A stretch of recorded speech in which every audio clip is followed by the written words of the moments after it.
தேவ சமூகத்தில் நாம் கூடி வர கர்த்தர் கொடுத்த பாக்கியம் மிக மேலானது.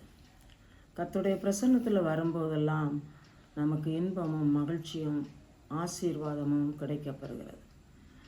இந்த நாளிலே கர்த்தர் நம்மோடு பேச வேண்டும். என்ன பேச வேண்டும் என்று கர்த்தரிடத்தில் கேட்டபோது கர்த்தர் தந்த வார்த்தைகள் உண்மையும் பரிசுத்தமுமான ஆராதனை. கர்த்தருக்கு அவர் விரும்புகிற ஆராதனை செலுத்துதல். ஏசாயா தீர்க்க தரிசன புஸ்தகம் 66ஆம் அதிகாரம் 1-2 வசனங்களை வாசிக்கிறேன். ஏசாயா 66 1-2 வசனங்கள். கர்த்தர் சொல்லுகிறது என்னவென்றால், வானம் எனக்கு சிங்காசனம், பூமி எனக்கு பாதப்படி. நீங்கள் எனக்கு கட்டும் ஆலயம் எப்படிப்பட்டது? நான் தங்கியிருக்கும் ஸ்தலம் எப்படிப்பட்டது? என்னுடைய கரம் இவைகளையெல்லாம் சிருஷ்டித்ததனால் இவைகளெல்லாம் உண்டாயின என்று கர்த்தர் சொல்லுகிறார். ஆனாலும் சிறுமைப்பட்டு ஆவியில் நொறுங்குண்டு என் வசனத்துக்கு நடுங்குகிறவனையே நோக்கி பார்ப்பேன். இந்த வசனம் எந்த சூழ்நிலையிலே சொல்லப்பட்டது என்று சொன்னால், யூதா ஜனங்கள், இஸ்ரவேலர், கர்த்தரை ஆராதித்தவர்கள், கர்த்தருக்கு பிரியமாகவும் கர்த்தருக்கென்று விசேஷித்த ஜனங்களாகவும் தெரிந்தெடுக்கப்பட்டவர்கள் கீழ்ப்படியாததினாலும் விசுவாசியாததினாலும் முறுமுறுத்ததினாலும் அவ்வப்போது கர்த்தரிடத்திலிருந்து தண்டனை அனுபவித்தார்கள். அதில் இந்த வேதாகம இந்த குறிப்பு சொல்லப்படும் அந்த நாட்களிலே பாபிலோனிய சிறையிருப்பிலே அகப்பட்டிருந்தார்கள். அவர்கள் கர்த்தரை உத்தமமாய் சேவிக்கிறவர்கள் ஜெபம் பண்ணினார்கள். அநேகர் அந்தந்த நாடுகளில் உள்ள பழக்க வழக்கங்களையும் கடவுள் வணக்கங்களையும் பின்பற்றி கர்த்தருக்கு கோபமூட்டினார்கள். அதனால ஏசாயா தீர்க்கதரிசியை கொண்டு சொன்னதான காரியம் இங்கே சொல்லப்பட்டுக்கிறது.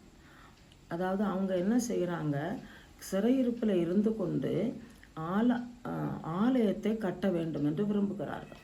சாலமோனின் காலத்திலே ஆலயம் கட்டப்பட்டது. மிக அருமையான ஆலயம். பொன்னும் வெள்ளியும் பலவிதமான தாவீது ராஜாவினால் சேகரிக்கப்பட்ட பொருட்கள் வைத்து அழகாக கட்டப்பட்ட ஆலயம். அது இந்த பாபிலோனிய சிறையிருப்பின் போது நேபுகாத் நேச்சர் தீக்கிரையாக்கி போட்டார். இப்போ சிறையிருப்பிலிருந்து இவர்கள் ஜெபம் பண்ணி எப்படியாவது இந்த ஆலயத்தை திரும்ப கட்ட வேண்டும் என்று ஜெபம் பண்ணுகிறார்கள், ஆசைப்பட்டவர்கள் ஆசைப்படுகிறார்கள், பொருட்களை சேர்த்தவர்கள் பொருட்களை சேர்க்கிறார்கள். கர்த்தர் என்ன சொல்லுகிறார் என்றால், வானம் எனக்கு சிங்காசனம். நமக்கு தெரியும், உலகத்திலே பல ஆசனங்கள் பலருக்கு கொடுக்கப்படுகிறது. பள்ளிக்கூடத்தில் பெரிய ஆசிரியர்களுக்கு, தலைமை ஆசிரியர்களுக்கு, அதுபோல் அரசாங்கத்தில் தகுந்த நபர்களுக்கு ஏற்றபடியான ஆசனங்கள் கொடுக்கப்படுகிறது. நம்முடைய தேவனாகிய கர்த்தர் இந்த பூமி அனைத்துக்கும் ராஜா. அண்ட சராசரங்கள் அனைத்தையும் சிருஷ்டித்த சர்வ சிருஷ்டிகர், சர்வ ஆளுநர். அவர் என்ன சொல்லுகிறார் என்றால், வானம் எனது சிங்காசனம், பூமி எனது பாதப்படி. அவர் உட்கார்ந்தா வானம், அவர் நம்ம சேரில் உட்கார்ந்தா கால் எங்கே வைப்போம்? தரையில் வைப்போம். அப்போ அந்த தரை எதுவாம்? பூமி. அப்படிப்பட்ட ஒரு உயர்ந்த ஒரு ஆளுக்கு எப்படிப்பட்ட ஆலயம் கட்டுவீர்கள்? நான் தங்கியிருக்கும் ஸ்தலம் எப்படிப்பட்டது? என்னுடைய கரந்தானே இவைகளெல்லாம் சிருஷ்டித்தது என்று அவர் சொல்லுகிறார்.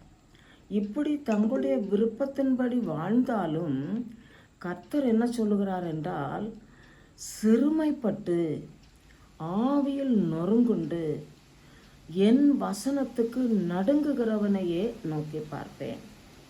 இஷ்டத்துக்கு நடந்துட்டு உலகத்தில் உள்ளவங்களுடைய பழக்க வழக்கங்கள், ஆசாரங்கள் எல்லாத்தையும் பின்பற்றி விட்டு இயேசுவும் வேணும், அதுவும் வேணும், இதுவும் வேணும் அப்படி என்று சொல்லி இருக்கிறவர்களுக்கு பதில் கிடைக்காது.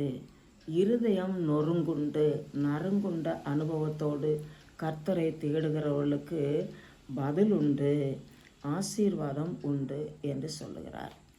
அதே மாதிரி 5ஆம் வசனத்தில், இதே அதிகாரத்தில் 66 ஏசாயா 66 5ஆம் வசனம், கர்த்தருடைய வசனத்துக்கு நடுங்குகிறவர்களே, அவருடைய வார்த்தையை கேளுங்கள். என் நாமத்து நிமித்தம் உங்களை பகைத்து உங்களை அப்புறப்படுத்துகிற உங்கள் சகோதரர் கர்த்தர் மகிமைப்படுவாராக என்கிறார்களே, அவர் உங்களுக்கு சந்தோஷம் உண்டாகும்படி காணப்படுவார், அவர்களோ வெட்கப்படுவார்கள். கர்த்தருடைய நாமத்துக்கு விரோதமாய் யார் என்ன செய்தாலும் கர்த்தர் அதை பார்த்து கொண்டிருக்கிறவர் அல்ல. ஒரு நாளிலே உங்களுக்கு பேசினேன், நான் கர்த்தர், என் மகிமையை வேறொருவருக்கும் கொடை. கர்த்தர் என்றால் ஆளுகை செய்கிற சர்வ வல்லவர். அவருக்கு இணையான வேறு ஒரு கடவுள் கிடையாது. அப்படிப்பட்ட நிலையில தேவனுடைய பிள்ளைகளுக்கு விரோதமான சதிகள் செயல்கள், சுவிசேஷ பிரபல்யத்துக்கு விரோதமான சதிகள் செயல்கள், இவைகளை செய்கிறவர்களை பார்த்து கொண்டு சும்மா இருக்க மாட்டார் கர்த்தர்.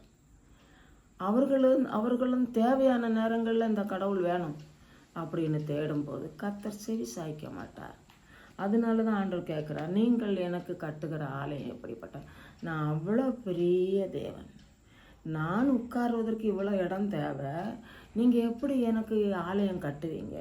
இன்றைக்கி ஆலயங்களை பார்த்தோன்னா என்னமெல்லாமோ செய்கிறாங்க. பல பல ஆலயங்கள் அலங்காரம் எல்லாம் பண்ணி பயங்கரமாக பண்ணுறாங்க. கர்த்தர் என்ன சொல்கிறாரு, அதில் நான் பிரியப்பட மாட்டேன். கர்த்தருடைய சமூகத்தில் எங்கே 2 பேர் அல்லது 3 பேர் என் நாமத்து நிமித்தம் ஒருமனப்பட்டவர்களாக எங்கே இருக்கிறீர்களோ அங்கே அவர்கள் நடுவில் இருக்கும்.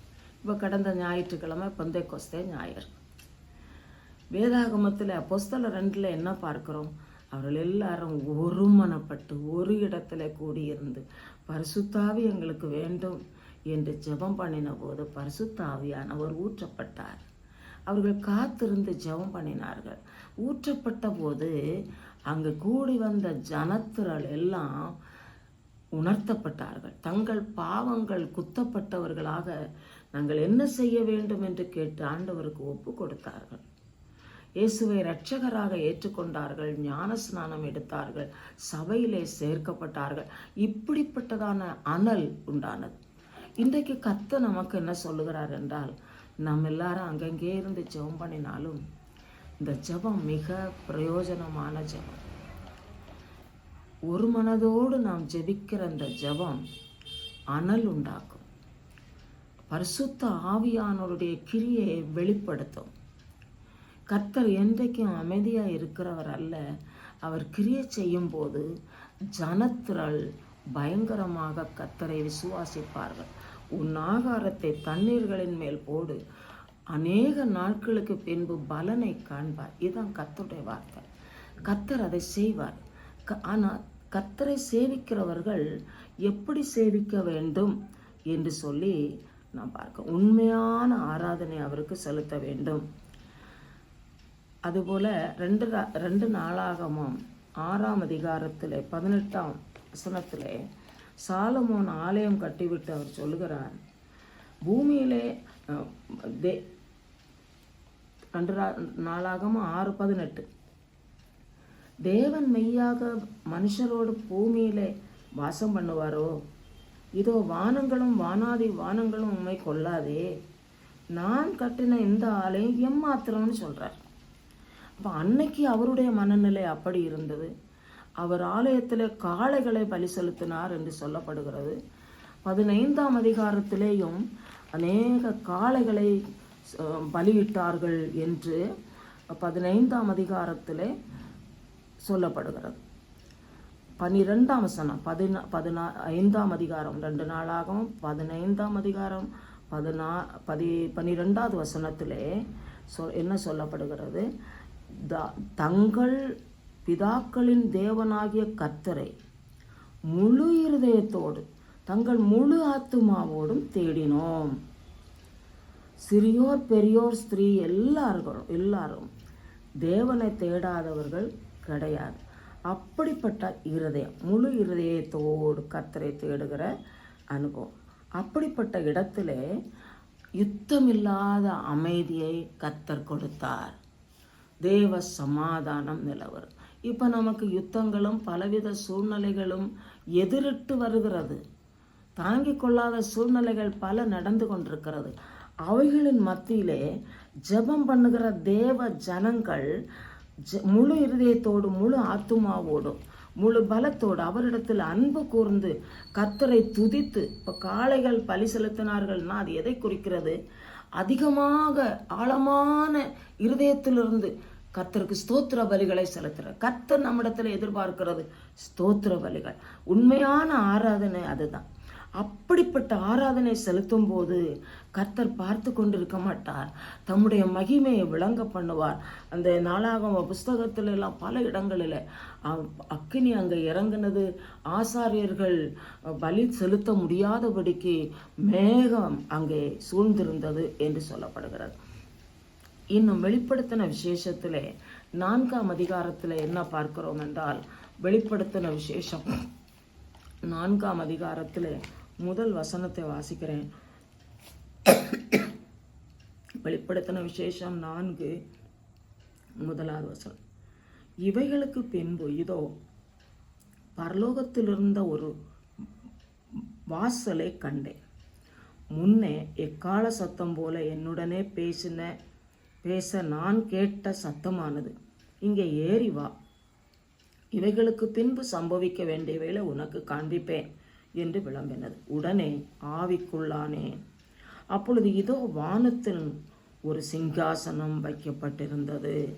அந்த சிங்காசனத்தின் மேல் ஒருவர் வீற்றிருந்தார். யோவான் அப்போஸ்தலன் பத்மோ தீவிலே உபத்திரவத்தின் காரணமாக துரத்தப்பட்ட நாளிலே, தனித்து விடப்பட்ட நாளிலே, யோவான் அப்போஸ்தலனுக்கு ஒரே ஒரு நண்பர், எதுக்குனாலும் இயேசு ஒருவர் தான்.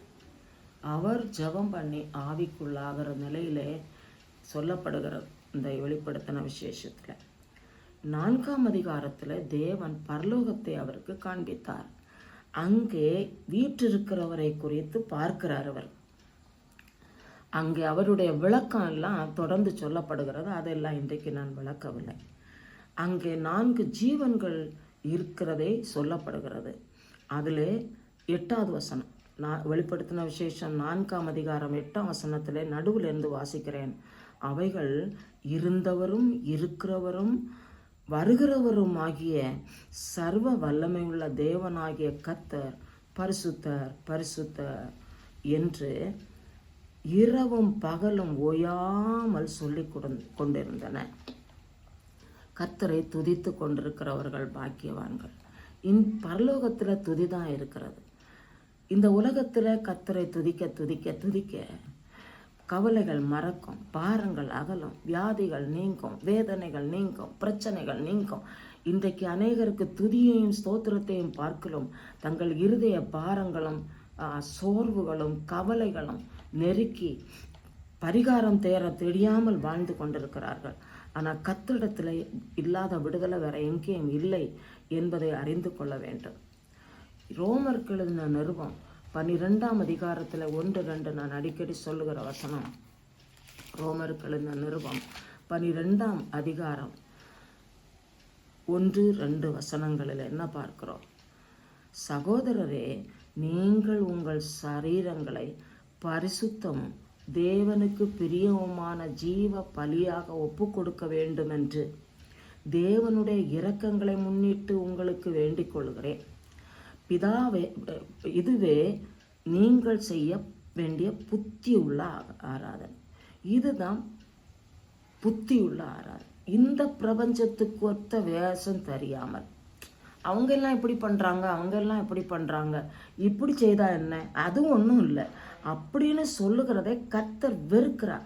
நீங்கள் எப்படிப்பட்ட ஆராதனை செலுத்துவீர்கள், நீங்கள் எப்படிப்பட்ட ஆராதனை ஸ்தலம் ஏற்படுத்துவீர்கள் என்பதுதான் கர்த்தருடைய கேள்வி. அதனால புறம்பான அலங்காரமோ வெளி தோற்றங்களோ கர்த்தர் எதிர்பார்க்கிறதில்லை. உள்ளான அலங்காரம் ஒன்று இருக்கிறது. அது சங்கீதத்தில் சொல்லப்படுகிறது. சங்கீதம் 96:9 சொல்லப்படுகிறது, பரிசுத்த அலங்காரத்தோட கர்த்தரை தொழுது கொள்ளுங்க. அது என்ன பரிசுத்த அலங்காரம்? அப்படி ஒரு அலங்காரம் இருக்கா? அது எப்படி கிடைக்கும்? கர்த்தருக்கு முன்பாக இந்த நம்ம வாசித்தோமே 66 அதிகாரத்தில் ஏசாயா, கர்த்தருக்கு முன்பாக நடுங்கி ஆண்டவருக்கு ஒப்பு கொடுத்து இயேசுதான் வேற வழி இல்லை என்று சொல்லி அவருடைய பரிசுத்தத்தின் நினைவு கூறுதலை உணர்ந்து அவருடைய மகத்துவங்களை உணர்ந்து அவருக்கு ஸ்தோத்திர பலிகளை செலுத்தி ஜெபம் பண்ணுகிற அர்ப்பணிக்கிற தேவ மக்கள், அவர் என்ன சொல்லுகிறார்? அது புத்தியுள்ள ஆராதனை.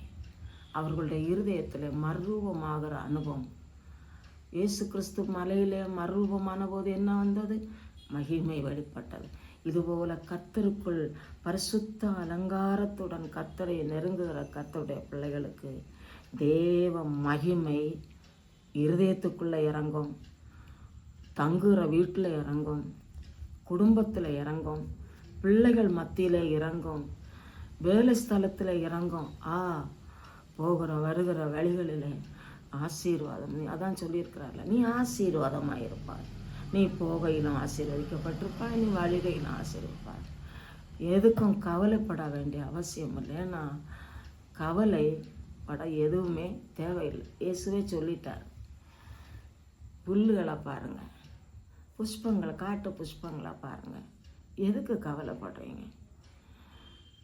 நானே கர்த்தர், நானே உங்கள் பரிகாரி, நானே எல்லாவற்றுக்கும் எல்லாமானவர் என்று சொல்லுகிறவர் இப்பொழுது நம்மிடத்தில் பேசுகிறார்.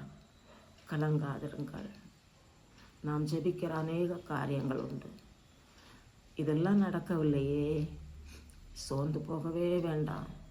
கர்த்தரிடத்தில் சொல்லியாச்சுன்னா அவர் கேட்டு தகுந்த நேரத்தில் சரியாக நேர்வழியாய் நடத்தி அற்புதத்தை அனுபவிக்க பண்ணுவார். அற்புதம் அனுபவிக்கும் போது மட்டும் ஸ்தோத்திரம் பண்ணுகிறது அல்ல, கர்த்தரை துதித்து கொண்டே இருந்து நம்முடைய காரியங்களை அறிவித்து கொண்டே இருக்க வேண்டும். அதில் ஜெயம் விளங்கும். அதனால் கர்த்தர் இன்றைக்கு நம்மிடத்தில் எதிர்பார்க்கிற காரியம், உண்மையோடும் உத்தமத்தோடும் பரிசுத்தத்தோடும் எந்த அளவுக்கு நம்மை சுத்திகரிக்க முடியுமோ, எந்தெந்த காரியங்கள் நம்மை குறித்து தேவனுக்கு பிரியமில்லை என்று வசனங்களை வாசிக்கிறதுனாலும் வசனங்களை கேட்கிறதுனாலும் அறிந்து கொள்ளுகிறோமோ, அவைகளை எல்லாம் அகற்றிவிட்டு தேவ பிரசன்னத்தில் கிட்டி சேர்ந்து கர்த்தருடைய காரியங்களில் கவனம் வைத்து வாழும்போது நம்முடைய வாழ்க்கை நமக்கு ஆசீர்வாதமாக இருக்கும், பிறருக்கு ஆசீர்வாதமாக இருக்கும். அநேகரை கிறிஸ்துவுக்குள் நடத்துவதற்கு ஏதுவாகும். எலியாவின் நாட்களிலே நடந்த அற்புதங்களைப் போல, அப்போஸ்தலர் நாட்களிலே நடந்த அதிசயங்களைப் போல, அற்புதங்களினாலும் அடையாளங்களினாலும் பலவித பலத்த செய்கைகளினாலும் தேவன் தம்முடைய நாமத்தை மகிமைப்படுத்துவார். நம்ம எல்லாம் சேர்ந்து ஜெபம் பண்ணுவோம். அல்லேலூயா.